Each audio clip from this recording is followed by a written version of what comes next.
Hello everyone. Thank you for watching Another Day in the Car. I'm JuleZ, and today I'm going to be talking a little bit more about the missing toddlers from California City, Orson and Orin. Orson's 3 and Orin is 4. They were reported missing on December 21st by their adoptive parents.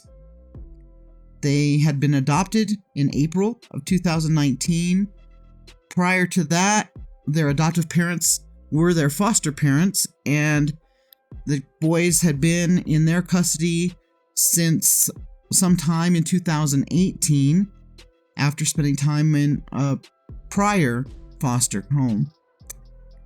And the West family consists of the 2 parents, the 2 boys who are missing, and 4 other boys who are a bit older, staggering in age, and none of them are as old as teenagers though.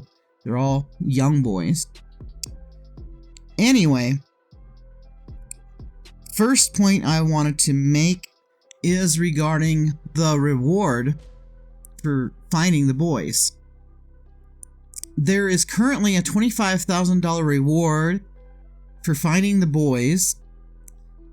The business owner that put up $20,000 of it put that in through their 2 companies, which are Preferred Towing and Greenstone Dispensary. And that owner offered the $20,000 for finding the boys. It's not dependent on a conviction. Most recently, another $5,000 was put up by Murphy's Pool and Spas in Palmdale.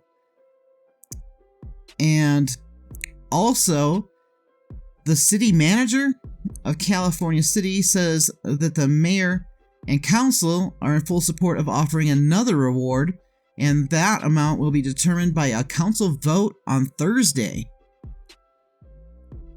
Speaking of finding the little guys, other crews that have been really getting out there in order to try to find these guys are AV Watchman, United We Stand, and AV News Crew. And they both have some really good videos, and I'm going to link those in the description below.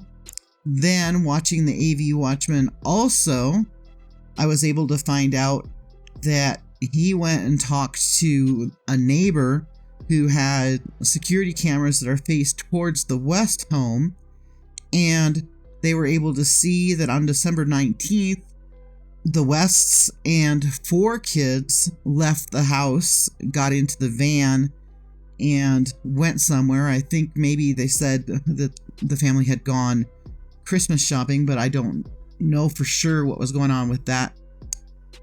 And I really encourage you to watch the video and make your own interpretation of what's happening there. I wasn't able really to tell who all got in the van or determine what ages the kids were that got in the van.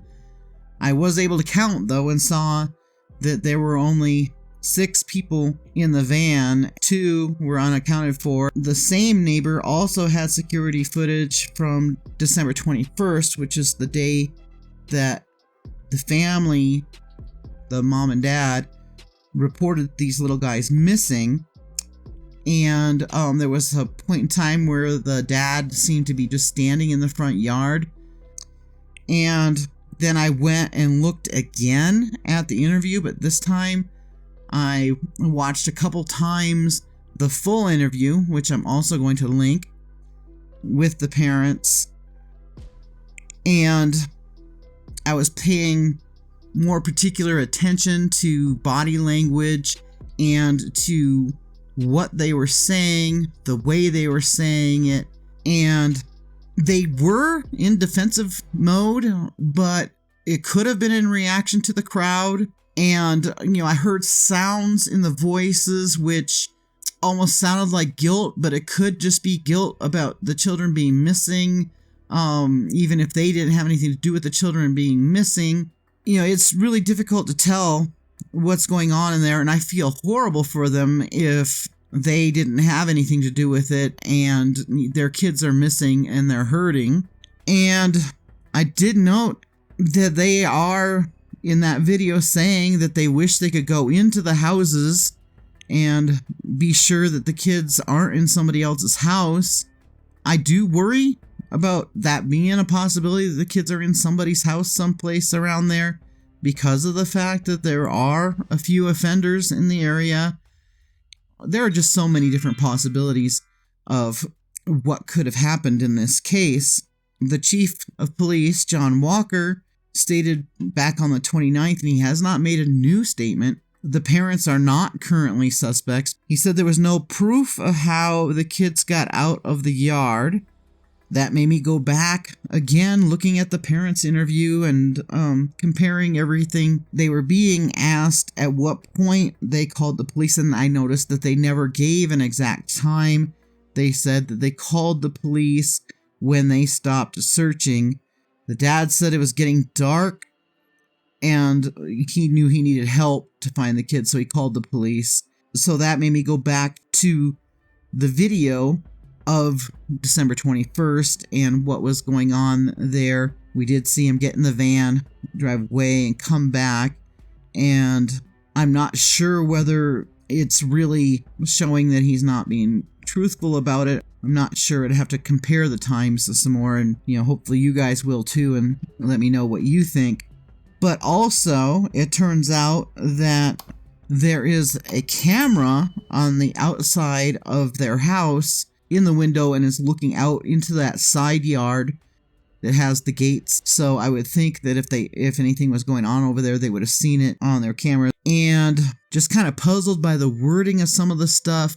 For example, I am not clear on whether the older kids were at the house at the time of the little ones going missing. I don't know when the vacation to grandma's started. There was some curious wording on the part of the parents when they're talking about what happened. The older kids were on a vacation to grandma's house, and the little ones were too little and they were keeping them there. They were keeping them close. But if the older ones weren't there, why did he say that we decided to put the youngest outside to play with chalk? Because if the others weren't there, it wouldn't be a case of putting the youngest out. It would just be putting the kids outside, because that would mean they were the only kids there. I don't know. There's a lot of questions in my head with that. And you're seeing the drone footage and not seeing any toys on the back patio and not seeing any sign of chalk. It's just really, really confusing. Tell me what you think and let me know your theories on this.